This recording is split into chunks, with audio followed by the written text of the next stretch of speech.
Salam hörmətli abituriyentlər, müstəqillik uğrunda mübarizə 1980-ci illərin sonlarında SSR artıq çökürdü, vəziyyət pisləşirdi və SSR rəhbərliyi əhalinin diqqətini mövcud problemlərdən yayındırmaq üçün milli zəmində qarşıdurmalar yaradır.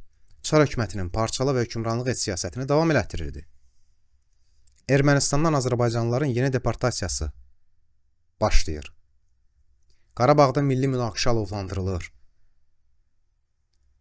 Qazax və Gədəbəyin 1000 hektarlarla sahəsi Ermənistana verilməsi haqqında razılıqlar əldə olunur.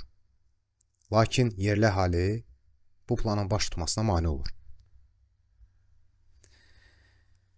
Nə baş verir? Hadisələrə hər iki tərəfdən baxacağıq. Həm Ermənistan SSR, həm Azərbaycan SSR tərəfdən. 1988-ci ildə Ermənistanda Azərbaycanlıların son deportasiyasına başlanılır və bu proses 1991-ci ilə qədər davam edir. 230 min Azərbaycanlı deportasiya olunur. 1988-ci il 19 fevralında Bakıda Azərbaycanlılar Ermənistan və Xankəndidə ermənilərin Azərbaycanlılara qarşı etiraz mitinqlərinə cavab olaraq küçələrə axışır və bu hadisələ xalq hərəkatı başlayır.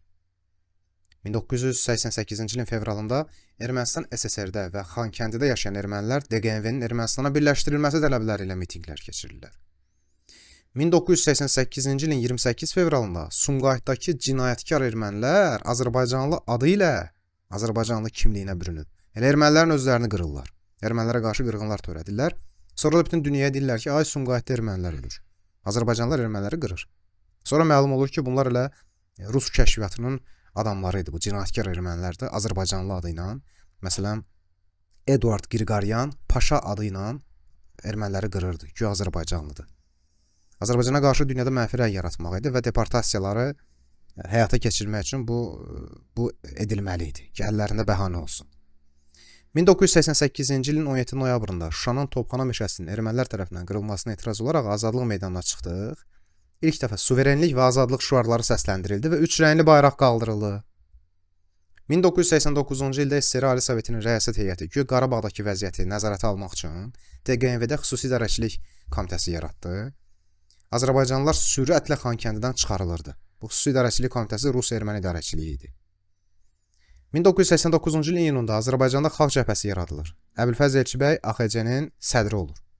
89-cu ilin sentyabrında Azərbaycan Ali Soveti Azərbaycan SSR-in suverenliyi haqqında konstitusiya aktı qəbul edir. Sənədə əsasən Azərbaycan icazəsi olmadan onun sərhədləri dəyişdirilə bilməzdi.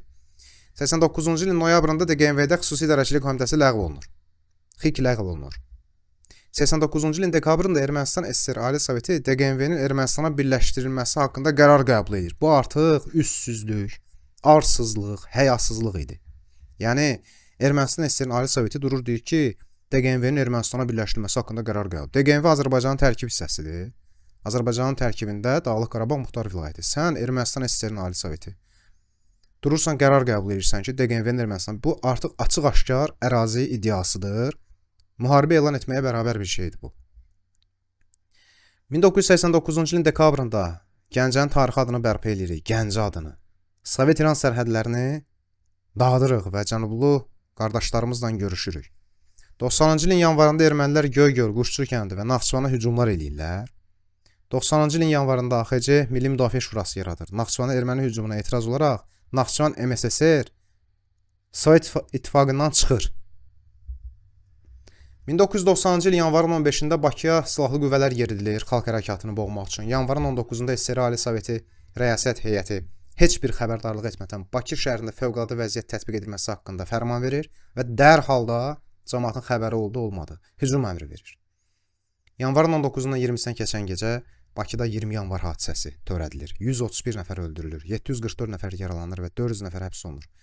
Faciənin ertəsi gün Ümumilli lider Ulu Öndər Heydər Əliyev Moskvadakı Azərbaycan SSR daimi nümayəndəliyinə gələrək 20 yanvar hadisələrinə görə Sovet hökumətini pisləyir. Bu əslində çox böyük bir risk idi ki, Heydər Əliyev